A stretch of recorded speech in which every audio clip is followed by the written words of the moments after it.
Hey there folks, and welcome back for another favorites of 2016 list, and this time it's razors. And I'm going to start off with a razor that I just absolutely fell in love with in 2016, and that is the Above the Tie SE1. The craftsmanship on this is absolutely stellar. It works magnificently for me. In my mind, this represents the top of the heap when it comes to artist club style single edge razors. The only drawback, it's expensive, about 185 bucks, but I gotta tell you, if you have the scratch and you're looking for absolute top of the line, Above the Tie SE1 or SE2 now, excellent, with SE2 of course being the open comb version. I prefer this one. I really loved it. Definitely on my list of favorites for 2016. And next up on my list for 2016, Delta Echo Red Tip Gillette. Now actually you can pick any vintage razor you want. Delta Echo does such fine work that I absolutely love them. I have a slim Delta Echo. I also have another Super Speed. This one, of course, is a red tip Super Speed. This is my favorite for whatever reason. I just absolutely love it. Check out Delta Echo if you're interested in a new take on vintage razors. The work they do is absolutely phenomenal. And as I always say, the red tip is my favorite of the Gillette Super Speeds. Definitely on my favorites list 2016. Next up, another vintage razor, and this one was sent by Dawn the Navy Goat, and it's a Gillette. It's open comb. I can't even remember which particular model this is, but it's an open comb twist to open razor, and I absolutely love it. And again, it was sent to me by Dawn. I absolutely love this razor, and I'm drawing a blank on the actual model, but these are kind of hard to find.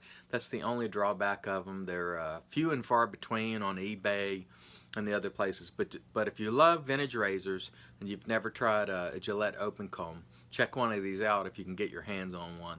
They're very nice, and it's definitely on my list for 2016. Next up comes a razor that was on my list last year, and it remains Razor Rock Black Mamba. This is a stainless steel razor. It's mild. The coating is fantastic on this thing. It just has held up beautifully, and I absolutely love it. And it's rumored to be making a comeback in 2017. I hope it does. Again, Razor Rock Black Mamba, still on my list, 2016. Next up on my list, a razor that should probably be in everyone's kit. Gillette Fat Boy, vintage razor. It has stood the test of time. I absolutely love it. As you guys know who follow my videos, for a long time I didn't like vintage razors at all. I really had to use them for a long time before I began to love them. It was not love at first shave with these vintage razors, but after I just stuck to it and said, you know what, I have them, I'm going to use them, eventually I fell in love with them. And Gillette Fat Boy is one that you should probably have. It's just such a classic, magnificent. It's on my list for 2016. And next up, another Above the Tie razor. This is the S2, which is a slant, open comb slant. Again, what can you say about Above the Tie? Craftsmanship that is second to none, quality.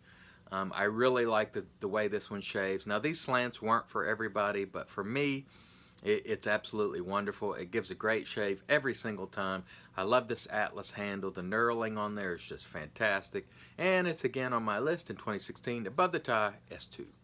Next on my list, another Artist Club style razor, and this one is the Colonia General. If you are looking for a mild razor, a mild Artist Club style razor, this is the one to get. It's not super expensive, between $40 and $50 usually. The fit and finish is quite nice, and it's mild. So for those of you who are looking for a mild Artist Club style razor, I suggest you check out the Colonia General. I really enjoyed this razor in 2016, and therefore it's on my list. Next on my list, a razor that sadly you can't get anymore.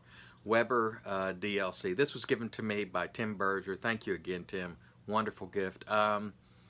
I got to tell you, I once had one of these and I sold it to Claudio, and boy, I regretted it once I sold it. So I was so glad that Tim sent me this razor. Whether you have the DLC version or not, Weber is just a wonderful razor. In aggression, it's sort of equivalent to your Edwin Jagger or Merkur, but it's stainless steel. It's absolutely phenomenal. The only problem is Weber stopped making heads, so you can only get the handles now. So if you can get your hands on one for a reasonable price, it's a really wonderful razor. On my list, 2016, Weber. And in once again, my Wolfman razor, which it's probably my favorite overall razor. Now, the only drawback on these, or two drawbacks, they're hard to get and they're expensive, but the attention that James puts into these razors razors is just phenomenal. It is a beautiful, efficient shaver. It's all stainless.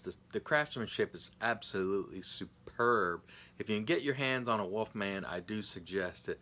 Wonderful pieces that will last a lifetime, and it's still on my list, 2016 Wolfman razors. And last but not least, the Razor Rock Hawk finally landed in 2016, and I was not disappointed. This came out for 25 bucks.